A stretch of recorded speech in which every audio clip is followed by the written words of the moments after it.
তুলন শইকীয়াৰ প্ৰকাশিত কবিতা পুথি উদ্যোগিত অপৰাহনত প্ৰকাশিত কবিতা।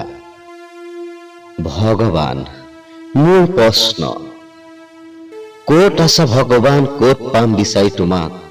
গীৰ্জা মছজিদ কিম্বা নামঘৰ মন্দিৰৰ কোনো সুউচ্চ চূড়াত, নাইবা ভক্তৰ প্ৰাৰ্থনাৰ কোনো মৌ মিঠা সুৰীয়া মাতত? ক'ত বাৰু পাম, ক'ত বিচাৰি তোমাক? মোৰ বহু দীঘলীয়া অন্বেষণ আৰু এক উদ্বেগিত মন। লগ পাব লাগে মই সৰ্বশক্তিমান আৰু সৰ্বজ্ঞ এই নেদেখাজনক। তুমি যি ৰূপতেই য'তেই নাথাকা লাগে, তোমাক আজি মোক কাষত লাগে। মোৰ কিছু প্ৰশ্ন আছে, তাৰ উত্তৰ লাগে। মন্দিৰে মন্দিৰে আৰু কিমান ঘূৰিম, গুৰুদ্বাৰ গীৰ্জা মছজিদ আৰু কিমান ফুৰিম। ঘূৰি ঘূৰি ঘূৰি মোৰ ভাগৰ লাগে।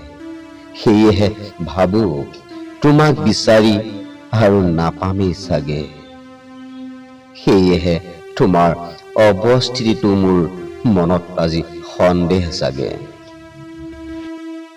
উছেমা বিন লাডেনৰ মগজুত যেতিয়া নৰকৰ কীটবোৰে খুলি খুলি খায়, তাৰ আজ্ঞাবাহী অসুৰবোৰে যেতিয়া ৱৰ্ল্ড ট্ৰেড চেণ্টাৰৰ পিনে আগবাঢ়ি যায়, তেতিয়া ক'ত থাকা তুমি? ক'ত? মন্দিৰ মছজিদ কিম্বা গীৰ্জাৰ চুকত? বিভৎস ধ্বংসস্তূপৰ মাজত আৰ্তনাদে যেতিয়া গগন কপায়, তপত চকু পানী আৰু কেঁচা তেজৰ মিশ্ৰণে যেতিয়া ধূলিয়েই ধৰণি তিয়ায়, তেতিয়া ক'ত থাকা তুমি? ক'ত? শত শত মানুহৰ ৰাস্তাত নে আওপুৰণি ধৰ্মৰ গ্ৰন্থৰ কোনো পুৰণা পৃষ্ঠাত? জানিবৰ মন যায়, ক'ত আছা প্ৰভু তুমি? কি ৰূপত, কেনেকৈ তোমাৰ অৱস্থিতি? সুধিবৰ মন যায়, জগত জ্বলোৱা দেখি কিয় এই নিৰ্বিকাৰ স্থিতি? কোনো এক অশৰীৰী আত্মাই অতি মনে মনে মোক যেন কলে কানে কানে, ঐ মূৰ্খ, আছো মই য'ত তই বিচাৰি চোৱা নাই তত। আপুনি হৃদয়ৰ গভীৰৰ পৰা গভীৰতলৈ যা, তাৰেই কোনো এক গোপন কক্ষত সযতনে সংগোপনে মোক বিচাৰি চা। তাতেই পাবি মোক। মই হলো ত্ৰিলোকৰ সৰ্বকালৰ সৰ্বশক্তিমান। তহঁতে যিয়েই নুবুল লাগে, আল্লাহ, ঈশ্বৰ, যীশু, প্ৰভু কিম্বা ভগৱান।